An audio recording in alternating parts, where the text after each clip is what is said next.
کائنات کے امام صلی اللہ علیہ وسلم کے پاس صحابہ کرام آئے کہ اللہ کے رسول ہمیں اجازت دیجیے ہم اپنے جانوروں کو ذبح کریں، کھانا نہیں ہے، کھانے کی بھی کمی ہے. تو آپ صلی اللہ علیہ وسلم اجازت دے دی، لوگ ذبح کرنے لگ گئے. تو سیدنا عمر بن خطاب پہلے آئے تھے، اس امت کے خیر خواہ ابو بکر، اللہ نے دیکھے کیسی باری لگا دی، پہلے وہ، اس کے بعد عمر آئے. نمبر سیدنا عمر آ کے کہنے لگے اللہ کے رسول اس طرح تو ہمارے پاس سواری کم ہو جائے گی، پہلے ہی کم ہے اور کم ہو جائے گی، ہم ان کو کھا لیں گے تو کس پہ سواری کریں گے، لمبا سفر ہے، واپس بھی جانا ہے. تو اللہ کے رسول ایسا کیجئے نا، آپ دعا کیجئے، اللہ اکبر، برکت کی دعا کیجئے. آپ صلی اللہ علیہ وسلم نے پھر فرمایا جو جس کے پاس ہے وہ لے کر آؤ، جو بھی کھانا ہے تمہارے پاس بچا کچھ وہ لے کر آؤ. تھوڑا سا وہ جمع ہو گیا. یہ ایک معجزہ دیکھیے، کائنات کے امام صلی اللہ علیہ وسلم پھر وہاں دعا کرتے ہیں اللہ سے، اور اللہ تعالیٰ اس میں ایسی برکت دیتا ہے. بھائیو کتنا لشکر ہے، 30,000 کا لشکر، یہ چھوٹا تھوڑا سا کھانا سامنے رکھا ہے، کیا چیز، کیا حیثیت ہے. اللہ اکبر، لوگوں نے پیٹ بھر کے کھایا، اپنے برتنوں کو بھر لیا،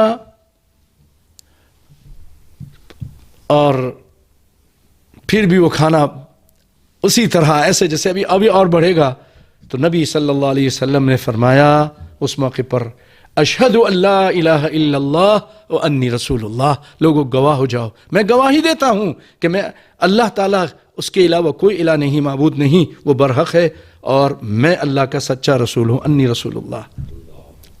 پھر آپ نے یہ 2 کلمے جو فرمائے نا، لا الہ الا اللہ وانی رسول اللہ، یعنی اشہد ان لا الہ الا اللہ واشہد ان محمد رسول اللہ، یہی کلمہ آپ نے فرمایا لا یلقى اللہ بہما عبد غیر شاک فیہما الا دخل الجنہ.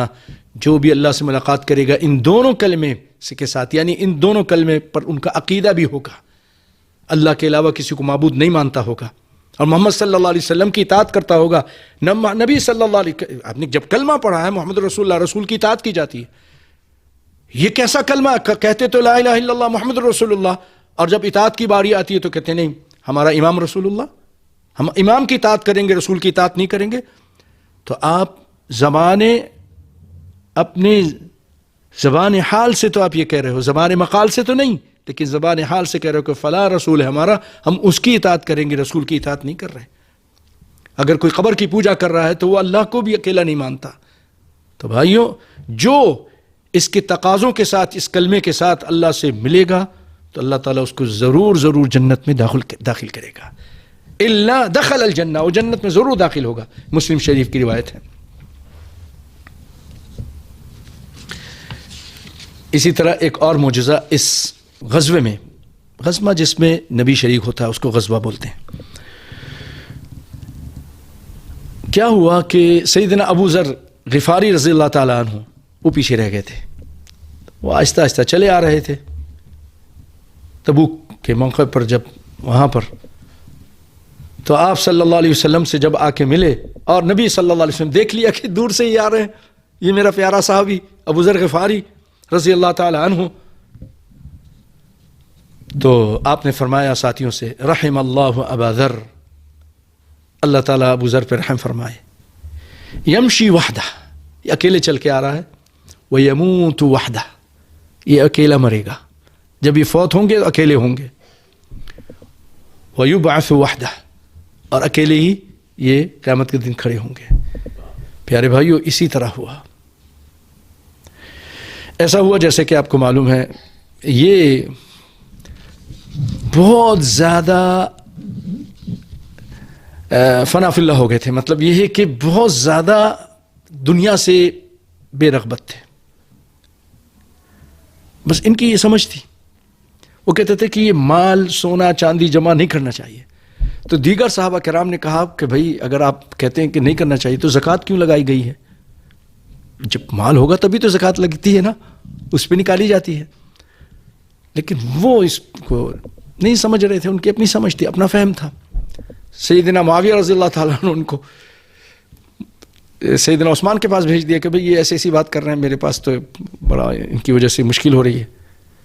تو وہ پھر اس کے بعد جو ہے نا وہاں بھی اسی طرح تو سیدنا عثمان نے کہا کہ آپ فلاں جا کے ایک جگہ ہے، ایک وادی میں آپ رہ لیجئے، اپنے غلام اپنی بیوی کے ساتھ وہاں پر رہنے لگے. یہاں تک کہ کوئی نہیں تھا، موت کا ٹائم آیا، فوت ہونے لگے. تو اس موقع پر انہوں نے ایک چیز اور کہی. ان کی بیوی رو رہی تھی کہ تم اکیلے مر رہے ہو. تو اس وقت انہوں نے کہا تم نہ رو.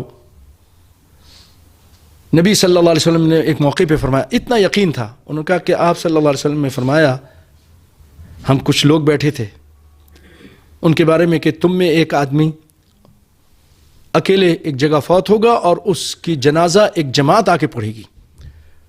تو کہہ رہی کہ میں کیسے تم کو نہلاؤں گی، کیسے سارے کام کروں گی، اکیلی عورت ہوں.